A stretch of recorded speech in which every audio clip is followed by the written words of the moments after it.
15 సంవత్సరాల నుంచి ఉద్యమంలో వంత పాడుతూ దాదాపు అక్కడ ఉన్న వాళ్ళందరూ సాయితో కలిసి పనిచేసిన ట్రూప్ పిల్లలు మీకు అందరికీ స్పెషల్గా థ్యాంక్స్ తెలియజేస్తున్నాను.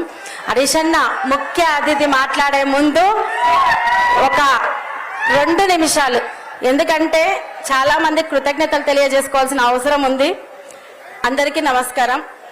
నాకు ఈరోజు మాత్రం సాయి మరణించిన రోజులుగా అనిపించట్లేదు, సాయి జన్మించిన రోజుగా అనిపిస్తుంది. సాయికి నిజంగానే పునర్జీవనం వచ్చిన రోజుగా అనిపిస్తుంది.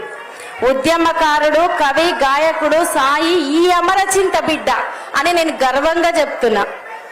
దాదాపు మీరంతా సాయి కోసం అన్న ఒక్క 2 నిమిషాలన్నా మీకే కృతజ్ఞతలు తెలియజేస్తున్నా. మీరంతా సాయి కోసం విగ్రహం ఏర్పాటు చేద్దామన్నప్పుడు దాదాపు 1 నెల రోజులుగా సాయి మా బిడ్డ, మా కొడుకు, మా మనిషి అని చెప్పి నాకు అడుగడుగున సహకరించినందుకు ప్రతి ఒక్కరికి కృతజ్ఞత తెలియజేస్తున్నాను. సాయికి ఎక్కడున్నా మీ సహకారంతో ఈరోజు విగ్రహం ఏర్పాటు చేసుకున్నందుకు సాయి శాంతిస్తాడు.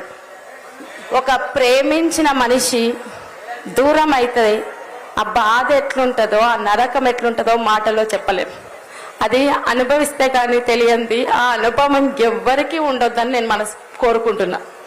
అయితే సాయి తదనంతరం నువ్వు బాధపడకక్క, మేము మీ అన్నలుగా, తమ్ముళ్ళుగా మిమ్మల్ని ధైర్యంగా ముందుకు నడిపిస్తామని చెప్పి నాకు నడిపించిన ఎంతో మంది, ప్రోత్సాహాన్ని అందించిన వాళ్ళు ఎంతో మంది ఉన్నారు. వాళ్ళందరికీ కూడా కృతజ్ఞతలు.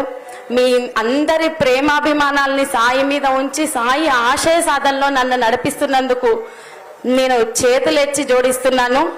నేను ఈ అమరచింత వాసిని, ఈ అమరచింత బిడ్డనని చెప్తున్నా, ఈ అమరచింత బిడ్డనని గర్వంగా చెప్పుకుంటున్నా.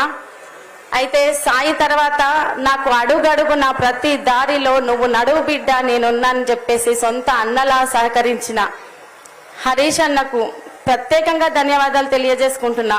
ఈ రోజు హరీష్ అన్న అమరచింతకు వచ్చినందుకు అది విగ్రహం అయినప్పటికీ కూడా మా అన్న నా కోసం నా ఊరికి వచ్చిండని సాయి చంద్ ఖచ్చితంగా కన్నీళ్లు పెట్టుంటదో, అది ఆనంద బాష్పాలతో కన్నీళ్లు పెట్టుంటాడు.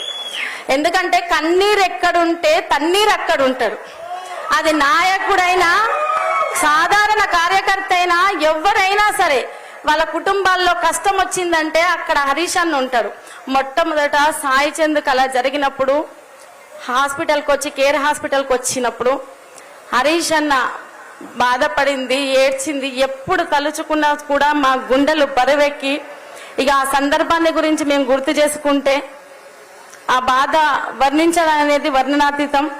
అది ఎప్పటికీ మేము మర్చిపోలేము. ఆ విషాదం అనేది మా జీవితాల్లో మాకు సహకరించిన, మొదటి నుంచి కూడా మాకు సహకరిస్తున్న ఒక పెద్ద దిక్కులా ఉన్న కేసీఆర్ గారికి, కేటీఆర్ అన్నకి, మరియు మిగతా మంత్రులందరికీ, మిగతా ప్రజాప్రతినిధులందరికీ, ముఖ్యంగా సాయి చంద్ చనిపోయినప్పటి నుంచి ఈ రోజు వరకు నాకు సహకరించిన ప్రతి ఒక్కరికి పేరు పేరున.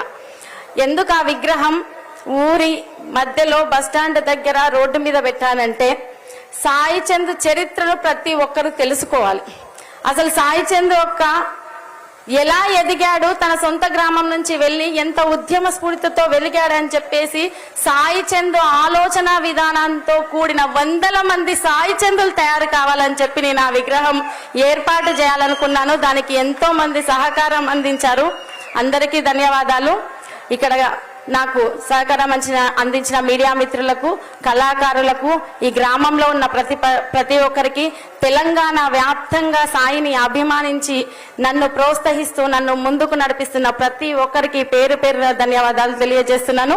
మాకు వాలంటీర్గా పనిచేసిన వాళ్ళు, నాకు ఎంబడి ఉండి 1 నెల రోజులుగా ఈ కార్యక్రమానికి సహకరించిన నా టీం సభ్యులందరికీ పేరు పేరున ధన్యవాదాలు తెలియజేస్తూ ఇప్పుడు మన ముఖ్య అతిథి అయినటువంటి హరీష్ అన్నను మాట్లాడాల్సిందిగా కోరుతున్నాను.